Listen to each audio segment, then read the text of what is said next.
If you like wine as we do, you should not miss the Kakheti region. It's the most known region for its produce and wine. We settled in a super adorable Airbnb in the Tel Aviv city.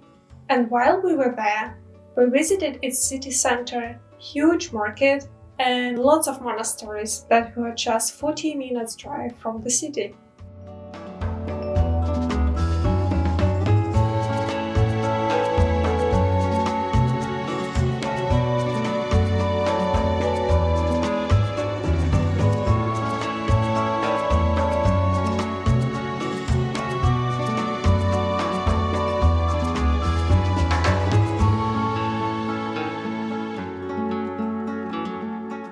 There are dozens of monasteries near the city, and you can get lost in them, and in the beautiful surroundings of mountains, greenery, and sheep.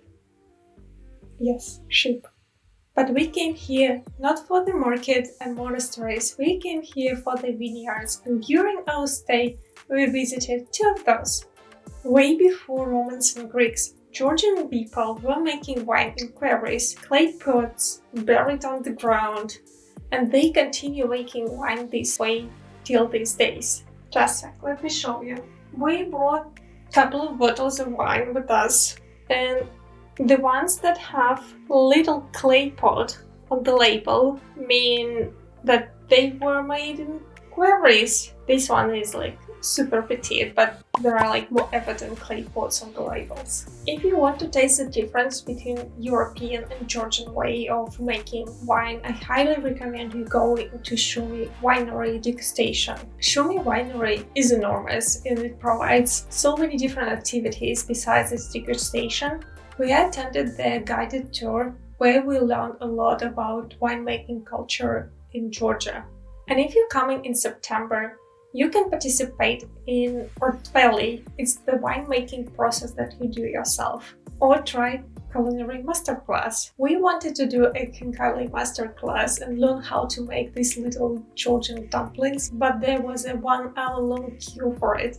And after 5 glasses of wine, our appetites were like just out of control. So we decided to go to the local restaurant where we were served a Kakheti kebab. It is just another must try while you are there. The kebab is made from local breaded pigs on the burnt wines and served with the local sauces, and it just tastes so delicious.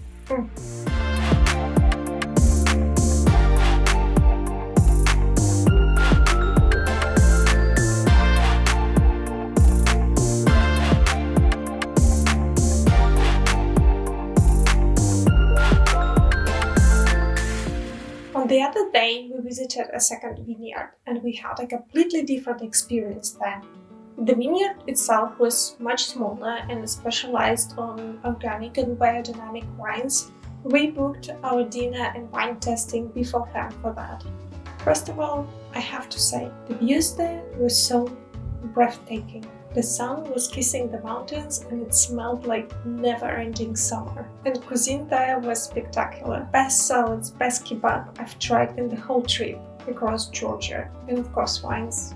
Wines, they were just delicious. Nevertheless, I must say that this particular wine tasting didn't fulfill everyone's expectations. First of all, it was quite expensive, and we ended up with quite heated discussion with our older folks about the wine tasting format itself. They were expecting a Georgian way of having dinner, where the host guides you through the degustation by describing the wines and the winemaking process, more like we have in the Shumi Winery. It is apparently the most known way of wine tasting in Georgia. But what we had instead was more like exclusive dining experience with the most spectacular view in the whole country. So the millennials among us who enjoyed the food and experience so much and couldn't care less if it was a Georgian way or not, we were actively defending the experience value to our parents. And it is still a hot topic in our group. So to you, I recommend trying both degustations and decide for yourselves which one do you enjoy more. And that's it for today. If you like the video, pour yourself a glass of wine, subscribe to the channel, and see you in the next one. Cheers!